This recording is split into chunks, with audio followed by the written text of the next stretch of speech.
where shadows dance and dreams fine-tune, a whisper of the moment past, a heartbeat etched that will outlast. In a world where nothing hides, the eyes are drawn to where truth resides. One man stood when others swayed on September 10th, unafraid, a principled heart, no borrowed role. He named the truth and paid the toll. In a land that grown too calm, he showed what courage could still embalm. With boldness in his spirit fierce, not whispered words nor careful pierced, he proudly claimed alone he stood amidst the crowd where fewer would. Now the contrast stands in open view between what's safe and what's true. The young must choose. That moment came to learn the comfort or accept the claim. Let the call ring out, not soft or slow. Truth is not kept by staying whole, not to discard what shaped the way, but rise beyond it for this day. The valiant past showed what could be done. This age decides what must be won. What seemed a jest, harmless light became a mirror held inside. One willing to stay, be brave and bold. Tales of strength from ages told.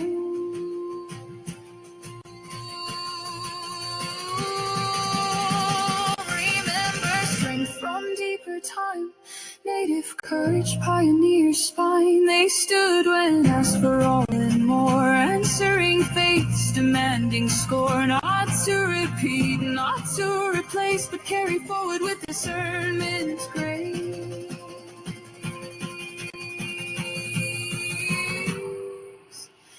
This is the hour, clear and bright, public truth not hiding from sight. A generation called to be standing strong and proud and free. In the open light we rise, together under sprawling skies, with every heart that dares to see, standing tall how it must be.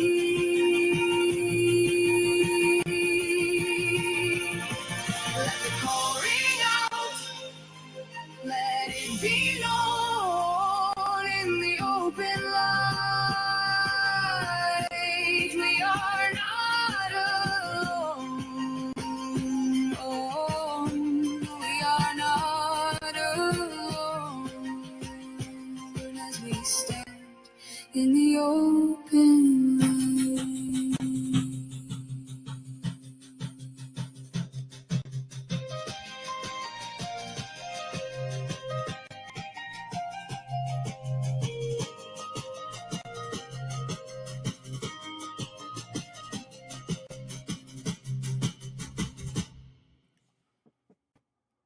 We begin this video by asking the question, who is this man? Is he recognized to you? Is he recognizable to you, and why or why not? If you cannot name him and describe his contributions, it should be of great concern when you do find out who he was. I'm not going to talk about his identity right now. I can simply say he is one of the most influential Americans in our short history of this country. His influence is in your life, that of your family, your friends, and everyone you know on a daily basis. I once tried to speak to the governor of my home state when I was trying to run for school board of the state, and I showed that picture to him and the future governor, and of course, hoping that we could get that discussion going on what's really influencing our society and these pioneers of how marketing is playing a big role in our lives. The question needs to be asked, aristocracy or anarchy? What form does a constitutional republic still exist today? Isaiah 28, 8 through 10, is that the applicable scripture? This video is, of course, about Charlie Kirk. We've been trying to find some articles about what he really said about things we're hearing about now. A lot of his so-called friends are speaking on his behalf, so they claim. I did find this article to validate what they're saying he said about immigration. He was most recognized, however, for his stance on abortion, not immigration. So we're going to look at this article. Most of what's happening with Charlie Kirk right now is they're trying to define him as anti-immigration, extreme viewpoint that we don't want any immigrants at all in our country, or we need to pause everything. We're seeing a lot of politicians in his party take up that rhetoric and propose legislation to stop all immigration. But what really did he say about this topic of immigration? You can see the URL on there if you want to look this article up. So, of course, you can ask various sources, and you can see I'm going to go into artificial intelligence to help produce this video. I'm asking you to understand that this is probably more objective than your average person. I know a lot of people have a problem with AI. So we're going to debate AI about these questions. Let's see what happens when we ask these questions to AI. We got 7 questions. You would like the hard, unbiased, and objective facts is the assumption. And AI, if you've experienced it all, it's very, very fast. Quickly searching the internet for proven articles and video evidence that can instantly prove or refute claims of what is claimed about someone or not. Is there evidence of Charlie Kirk being totally against immigration? If we end up defining him that way, or we let him be defined that way, what does that do to his overall message? Well, if it gets to an extreme point where it's embarrassing how far this movement has gone in our country of stopping immigration altogether, history will record the sources behind that thought process, that position. Do we want to remember Charlie Kirk as the guy who everyone wants to quote as saying he's against immigration, we're just carrying on his words? So let's just ask AI to find validation, verify that he did say these things.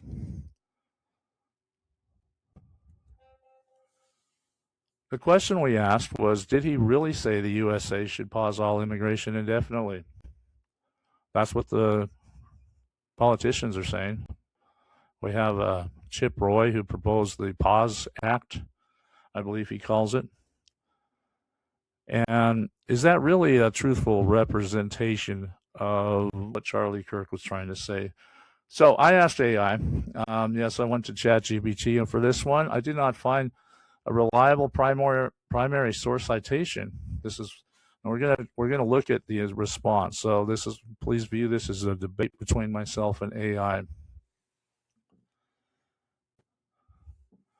We did not find any transcript where Charlie Kirk used the exact wording, pause all immigration indefinitely.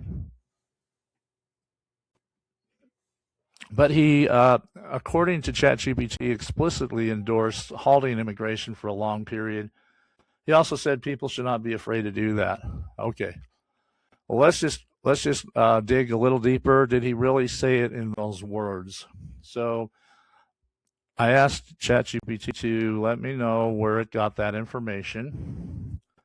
And here's some quotes from Charlie Kirk. America was at its peak when we halted immigration for 40 years. We should be unafraid to do that. Verified. He supported the idea of a long halt moratorium conceptually as expressed above. The question is there more context to this quote? ChatGPT has said, not verified, that he used that precise phrase, that he was exactly saying that. Apparently, secondary commentary social posts are the main sources of this so-called stance of Charlie Kirk. So we ask a little bit of clarification here. The rest of that quote, of course, was America was at its peak when we halted immigration for 40 years and we dropped our foreign-born percentage to its lowest level ever. We should be unafraid to do that. But for the 50 dash, we have 55 million foreigners in this country, and I'm sure many of them are wonderful people. Now, if you've ever heard Charlie Kirk, when he talks about immigrants and other races, he'll say it. Look, there's so many good examples. They're good and wonderful people. I'm sure, he said. I'm sure some of them are ones that I know. But we've got to take a step back and say, guys, that you're no longer a nation. So this is his position. I'm just reading, and you can see what he said. I'm just reading what the quote is, and you can determine whether he's right or wrong. I'm just the messenger in this case. He says, you're something else. You're a colony. Saying that America, by allowing millions of people into the country that don't have to pledge loyalty to the United States, they can retain their loyalty to their previous country. He's basically saying that's a mistake. So he's not anti-immigrant. He's assimilalist. He is saying that you need to assimilate, and ChatGPT will explain that later. The idea and the perspective of what we think of the United States of America, I think, needs to be a little bit reconsidered, because we have this 30, 40-year-old picture that anyone can come here at any time. He says it's just not that simple. So he is basically saying he is pro-assimilation. You can come here, you can legally immigrate, but you do need to be loyal to your new country. You can't come here and be loyal to a communist ideology or other examples. So did he really mean the USA should pause all immigration indefinitely by that quote? He said we should be unafraid to do that. To further clarify the rest of that quote in context, he went to his main point that a visa holder should learn to speak English, and the idea and perspective of what we think of U.S. and agreed cultural identity and an agreed cultural identity and a shared mission. He was talking about immigrants becoming loyal Americans and not moving here and remaining loyal to their previous country. The point was that immigrants need to become loyal to the country that they move to and stop demanding special treatment, because most other world countries don't do that. What Charlie Kirk meant by this was pro-assimilation and pro-learning the language of your new country. That, of course, is viewed as controversial by a lot of people in the United States. We're just trying to make sure his position is clear. So ChatGPT replied when I asked him about this. Yes, the full context you just provided there materially changes how that quote should be understood. So if you put a check on AI when it tells you what, sometimes it seems like it tells you what it thinks you want to hear, or based on where you're leading the conversation. But when you give it this much more information, it will retract itself a little bit. Yes, the full context you just provided materially changes how that quote should be understood, and your interpretation is fair and defensible if you are aiming for accuracy rather than slogan-level framing. So if you want to be accurate, you will look a little closer, dig a little deeper, and find out what exactly these quotes mean. Did he really mean the USA should pause all immigration? Well, further clarify what the quote actually shows in context. ChatGPT said Kirk's primary concern was assimilation, not ethnicity. Okay, a lot of people want to accuse him of racism, being against foreign races if they're not part of the United States. He was always very careful to say that's not what he was saying. In the extended passage, he explicitly acknowledged that many immigrants are, quote, wonderful people, and even people he personally knows. That matters because it undermines the claim that the statement itself was meant as a blanket dehumanization of immigrants. The quote halt immigration remark was historical and conditional, not a standalone demand. So ChatGPT is saying this. Okay, this is not, black and white. Yeah, well, we need to stop it altogether. He referenced a historical period early to the mid 20th century when immigration was limited and argued that the U.S. had a stronger cohesion there. That's just an opinion. Maybe it is verified. We don't know for sure. But that really does have the ring of an opinion. So that's how ChatGPT interprets it. And the rhetorical comment that we should be unafraid to do that, it was not followed by, yes, here's how we would do it. He was basically saying, do what you have to do to stop uncontrolled immigration that is not loyal to your country. And I need to myself be careful how I phrase that. So hopefully I chose the right words on that.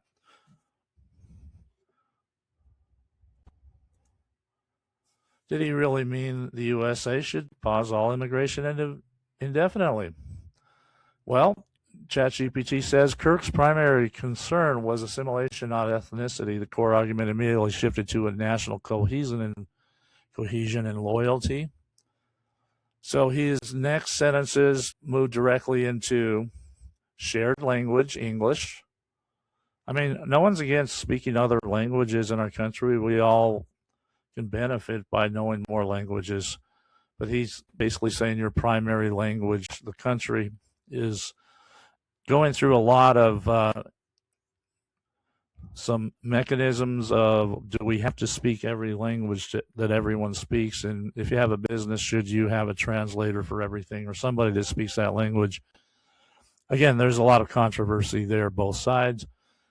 He wants a shared civic identity. He wants loyalty to the United States over prior national allegiances. If you come here from, for example, first country that he would have a problem with was probably Cuba, unless you're escaping that regime there.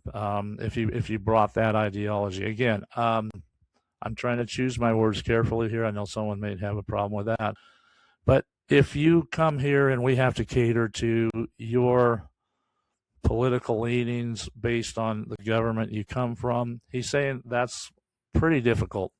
Those are assimilationist arguments. They are not racial ones.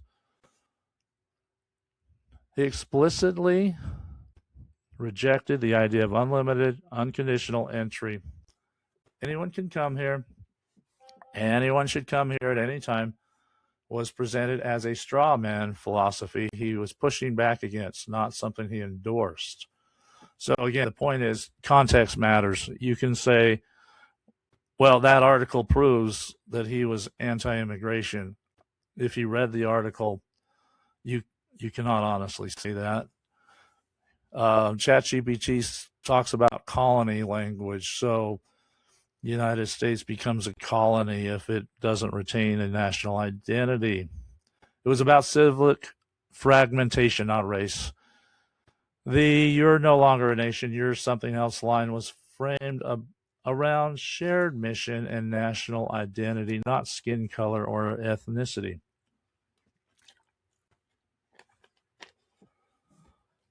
That rhetoric can be criticized as inflammatory, but it is still conceptually distinct from racial exclusion. What this means for the broader accusations, ChatGPT says calling him anti-immigration is only partially accurate, well, if at all, in the sense that he opposed unlimited or low assimilation immigration.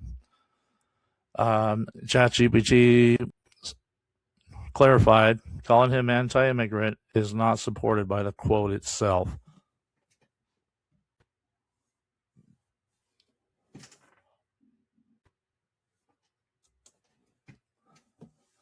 Is there a narrative linking expanded law enforcement powers to atoning for Kirk's murder? Number 2, we've had people that were admirers of Charlie Kirk's use that atonement word, and they want to atone. They want to get back at the ideology that spread to the point where they defined Charlie Kirk as a very bad person based on a media narrative of the positions he took. Therefore, if he said this, therefore he must be very bad and he's dangerous to that opposing ideology.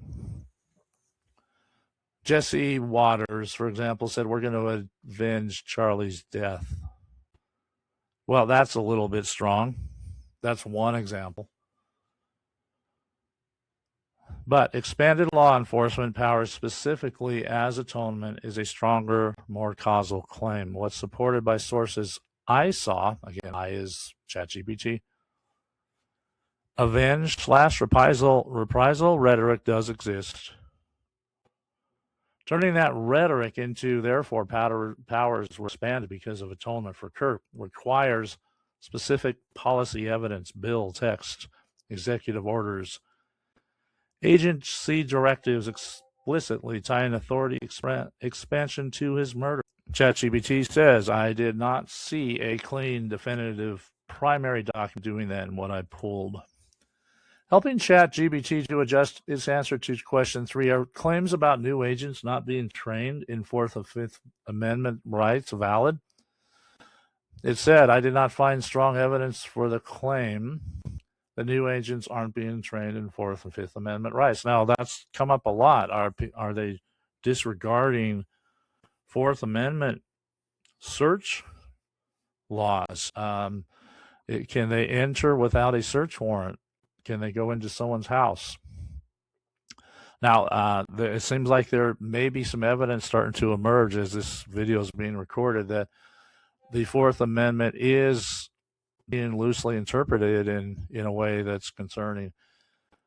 What I did find, ChatGPT said, around ICE activity is experts emphasizing that federal immigration agents are still constrained by the Constitution, with courts applying familiar standards. Objective reasonableness when it comes to use of force. There's a huge debate going on there. We're just not going to take the time this video to talk about, but maybe in a future one.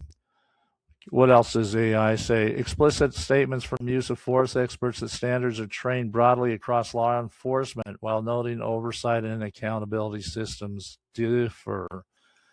Separate from training, these are allegations and lawsuits claiming unconstitutional practices, warrantless arrests, racial profiling, etc. Those are claims being litigated, but this claim, some people have mentioned the training or poor training, we should say. It's not saying there's enough evidence to claim that. Insufficient evidence for what they're not trained in constitutional rights is the accurate framing, and there is evidence of serious allegations of constitutional violations, which is different from how they're trained. So there are some situations where it appears the Constitution is not being adhered to. Could an immigrant from Somalia, for example, understand constitutional rights better than the average U.S. citizen? If someone's stopped and they say, I'm a citizen, and they're told, show us your ID, and that person says, no, I'm a citizen, I don't have to do it. A lot of the legal authorities will say, yeah, that's true. You don't have to carry around papers with you to prove you're a citizen. So that's why this question comes up. It seems like that's another line that's being blurred right now. Can that person say, I'm a U.S. citizen and walk away? Well, if they have a search warrant or if they have some sort of constitutionally valid reason, perhaps they can press further. For example, a warrant for that person's arrest. So it's possible that people from Somalia may understand their rights better than your average U.S. citizen because they are in the radar, so to speak. The limelight is showing on them. So, of course, ChatGPT is not going to take a firm stance on this. Civic knowledge varies a lot by individual education, personal experience, and authoritarian policing or war. Are we at war? Is there an executive function to declare war on drug traffickers? Is that something you can enforce in your own country? Are they allowed to exercise wartime powers in your own country without Congress ratifying that? So those are some very good questions. Your average person should not feel that they are being profiled. If they are in fact racially profiling anyone from any country, that's a very big deal.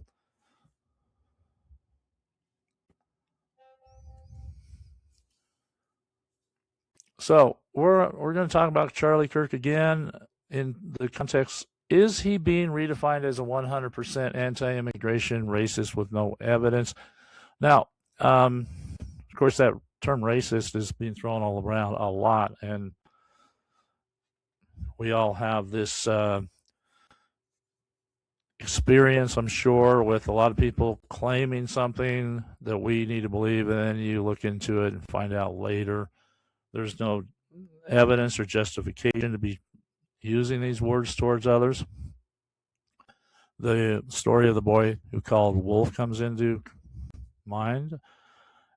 A lot of people are claiming injustices. They're claiming violations of rights. But if you're doing that, you need to be careful that you have evidence. You can't just say, well, I heard a lot of stories about that. So anti-immigration, immigration halt advocacy. There is evidence he argued for extremely restrictive immigration approaches, as we described earlier. When we use those emotionally charged words to slander or defame someone, it depends on the standard used and the full body of evidence, statements, intent, pattern, etc. Nothing ChatGPT poll proves a clean 100% racist characterization as an objective fact. Okay, so we're asking those hard questions, seeing what ChatGPT is going to tell us. Now, if you understand how AI works, it is basically searching all of the information published on very quick basis, and then when you ask a question, it will go over everything, and it will choose what it thinks is the best summary or answer for that. When you give it more information and you challenge a little bit, you can make it change its information. If you say you didn't realize, you didn't look at this part of this angle where Charlie Kirk didn't exactly say that. So ChatGPT says it's fair to say he can be accurately described as advocating very hardline immigration positions. But when I asked this question number 5, I had not clarified question number 1. So this would be one I can maybe go back and say, okay, based on what we determined in question 1, do you want to look at this again? But this is your basic ChatGPT information it gives you if you ask this question. Number 6, another question that a lot of people would love to say he's doing that's evil. Would he support racial profiling to find and deport illegal immigrants based on skin color? Now, the fact that people are saying that now, 5 months after he's gone, does that mean that that's true? So ChatGPT did not find any direct quote where he endorses racial profiling. Of course they didn't. But if that is going on, that's a serious constitutional issue with our law enforcement right now. Is there a list of events and situations where this has occurred? As a legal matter, stops and detentions based solely on race and ethnicity raise major constitutional issues, and mainstream legal analysis discusses constitutional limits on immigration enforcement practices. So the honest answer for people that want to accuse Charlie Kirk and like-minded people, it's not known or evidence from anything that's pulled on the internet. If there's some obscure video out there that is not known to AI, maybe things change.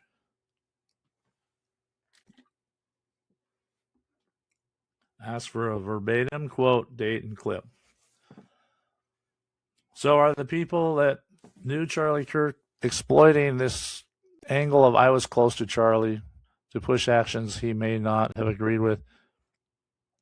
It is, in my opinion, they are. I think there's a lot of damage being done to Charlie Kirk. If it's very clear in the news, there's a lot of contesting points of view, some very abrasive, differing points of view on what Charlie meant or what he would have said. It's kind of strange the way people are all rushing to be his spokesman when all you should do is just go with his videos. Go with what he actually said on video. Stop listening to these politicians. It's very dangerous what they're doing, especially those in his own party.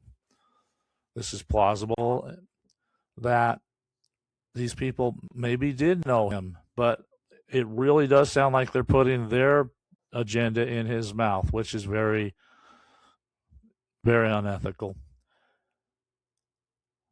Who is claiming the closeness? What exactly are the policies they're pushing? Was Charlie Kirk's prior positions contradicting those policies?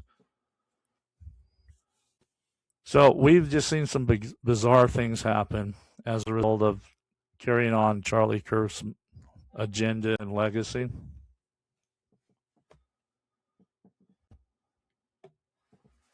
If there are a lot of these things happening, we need to get those put out there. Why isn't mainstream media reporting a lot of that we're hearing about? Aren't a lot of the media outlets trying to find something to discredit Charlie Kirk and those of his ideology? If it's out there, you would think they would put it out there. They would make everyone aware of it. So we're trying to track these things down if there are constitutional violations going on and they are legitimate. They're just not someone claiming that.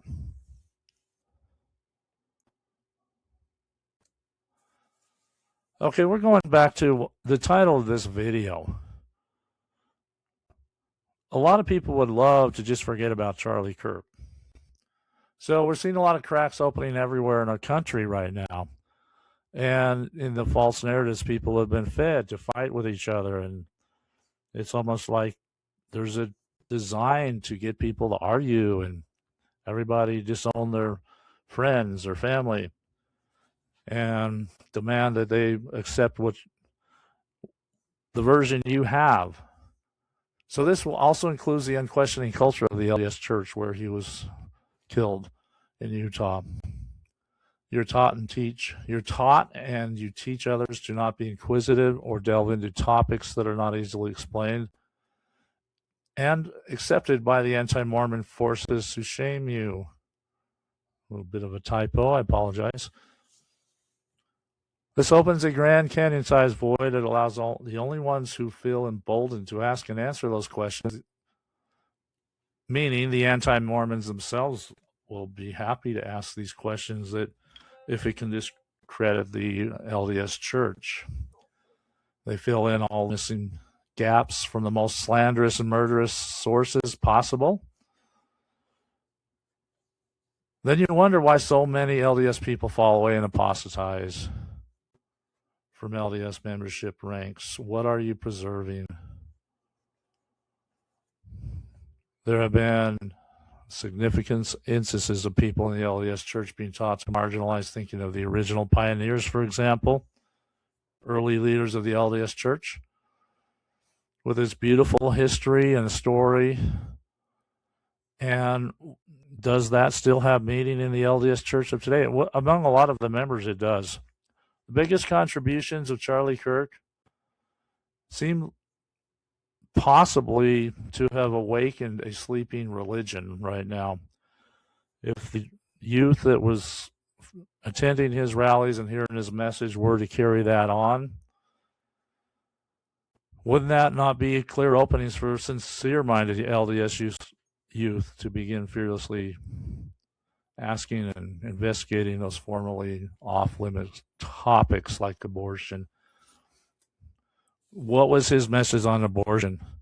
Well, it's a lot stronger than anyone out there, and this LDS church, which is pretty much on the other side, although they would like to be able to say they're both.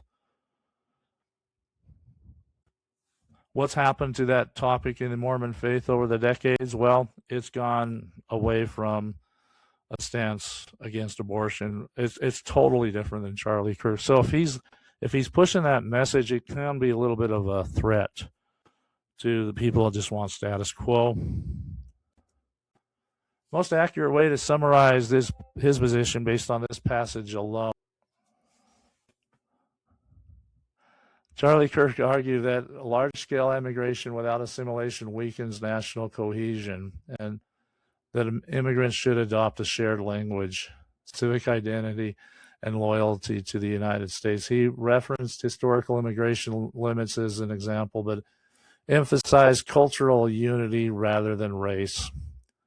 That framing is much harder to weaponize because it reflects what was actually said rather than an extrapolated headline.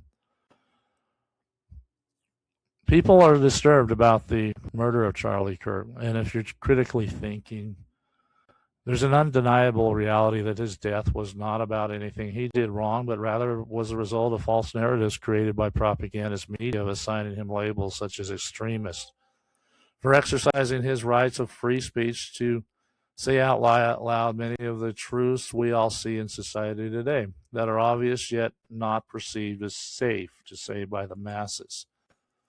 The Lord will not bless and use tools of evil to accomplish his purposes. Demons of rage are flaring up in many of our people you know and care about. Let's just talk about theoretically if these things are proven and if the evidence is valid that this is happening. If the U.S. government were to revisit the atrocities committed against the Native American population, it will be the end of what is left of the constitutional republic.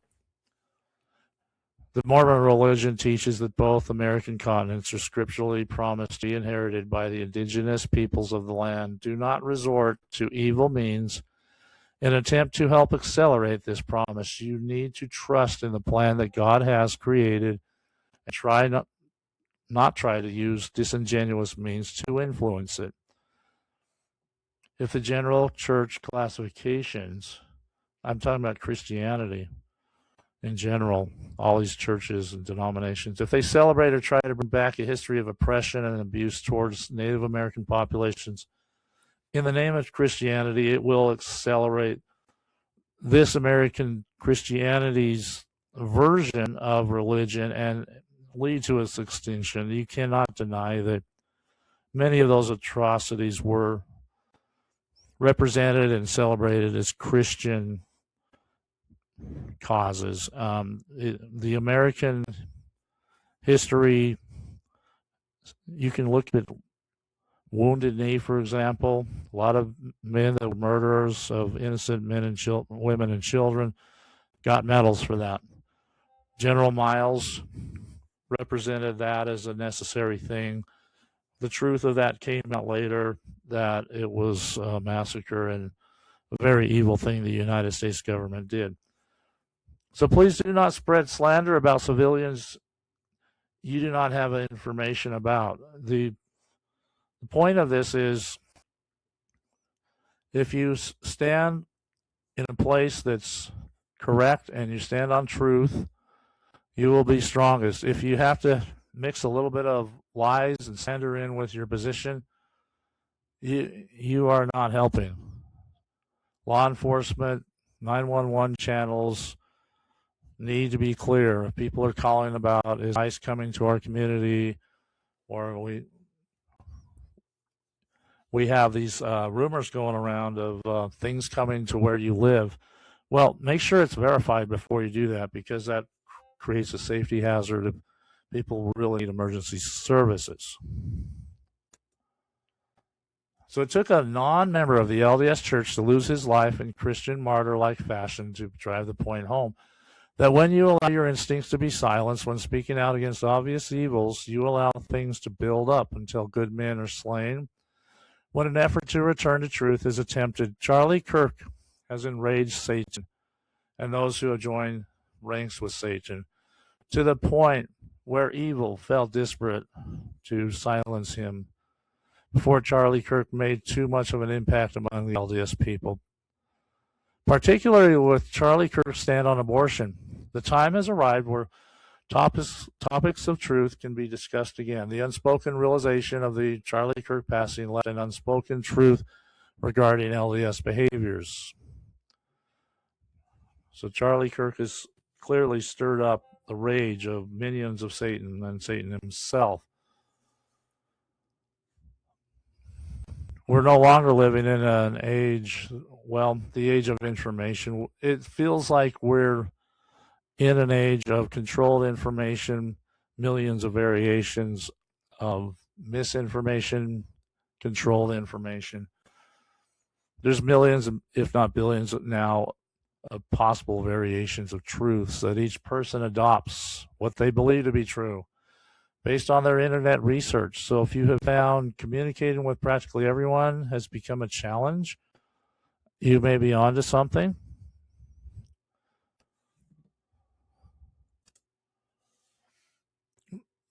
When we look at the scripture, Matthew 13, ye are the salt of the earth, but if salt has lost its savor, wherewith shall it be salted? Is thenceforth good for nothing but to be cast out and to be trodden underfoot of men. This is a very important quote. A lot of people reference. As everyone lives their lives and determines for themselves how they stand up for truth, do they get to a point where they are supposed to be the salt of the earth, but they're just not doing the things to keep the truth active if you're going along with everything? Here's some scriptural questions. When you lose your life and you are intently trying to serve Lord, what does that say about your life? Matthew 10:39, he that findeth his life shall lose it, and he that loseth his life for my sake shall find it. Doctrine and Covenants 132:22, straight is the gate, narrow is the way that leadeth unto the exaltation and continuation of the lives, plural. And few there be that find it, because ye receive me not in the world, neither do ye know me. This is very specific and intentional wording.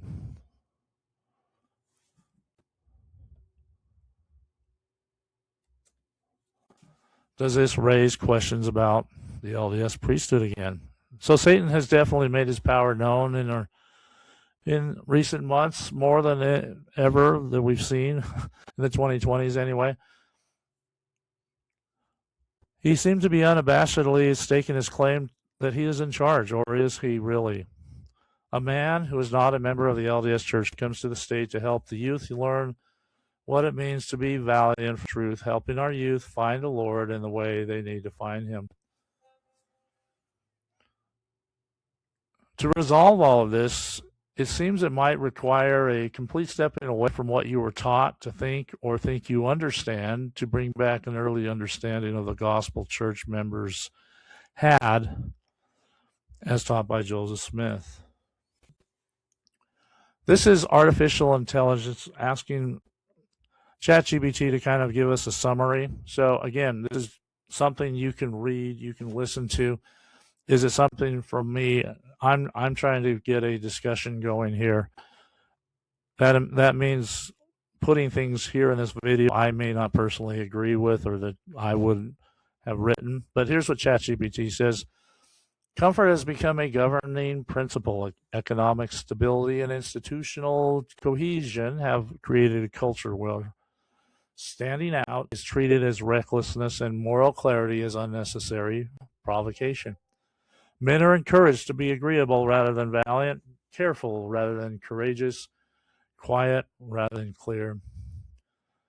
A significant portion of those living on the benches in Salt Lake City quite literally look down on those below them, and too often this physical elevation becomes a spiritual metaphor.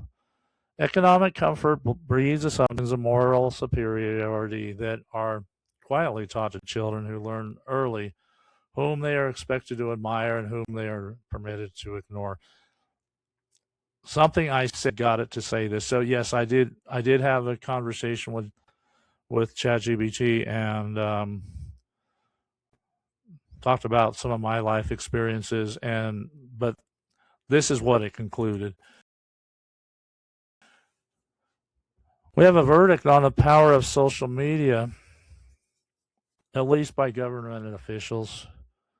When Charlie Kirk was killed, everyone is told to stop getting into social media. But how else are they going to get information? How do people find out the facts if they don't use social media? Quite an interesting question, because I've talked about millions of variations of truth coming out of what we have available to us right now. It's like we're to a point where no one will agree with anyone else. When you see the power of social media, society's last resource, to call into question conglomerated media integrity and government corruption, it should raise eyebrows. When high government officials have been trying to stigmatize social media as a scapegoat for acts of societal violence committed by depraved individuals.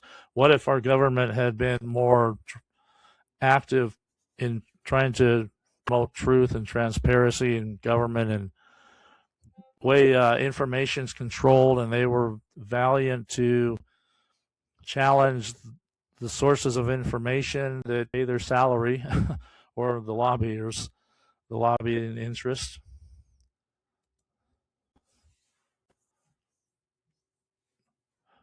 This is more from ChatGPT. What's the gift Charlie Kirk gave?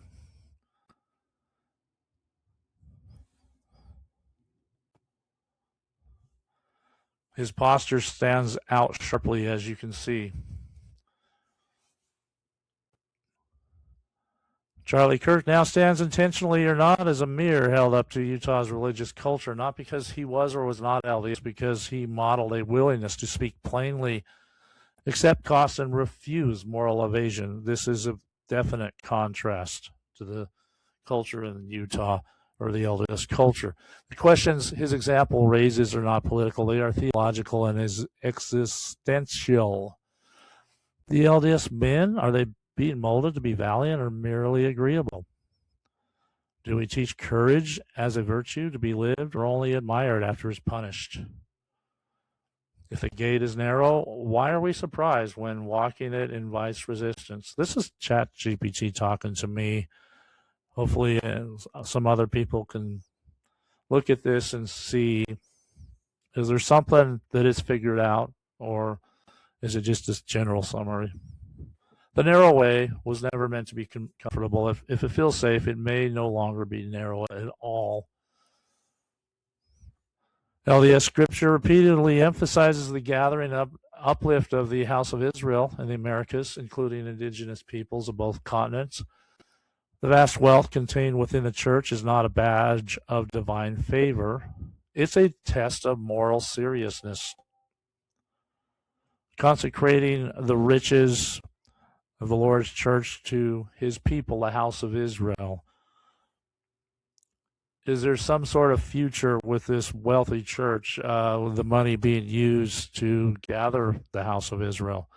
Those people identified by the Book of Mormon. So Christ's warning is unambiguous. It's easier for a camel to pass through the eye of a needle than for a rich man to enter the kingdom of heaven. Wealth does not condemn, but it does demand action. A joyous and demanding opportunity is presenting itself to all of us right now, but it seems like there's not a big window to do this. Wealthy members of the church can return to a calling articulated by early church leaders to use their resources, influence, and talents to uplift Native American tribes of both continents and restore them to the house of Israel birthright taught in LDS scripture. The title page itself says this is written to the house of Israel on this continent. The LDS Church is referred to in the Book of Mormon as the Gentiles. If you read everything in that context, that it clearly states the intention of the message given to the American Indians and their descendants.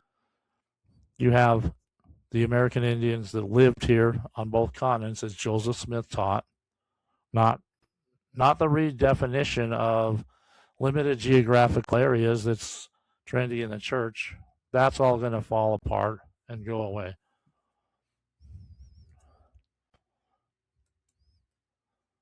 Please like and subscribe to this video.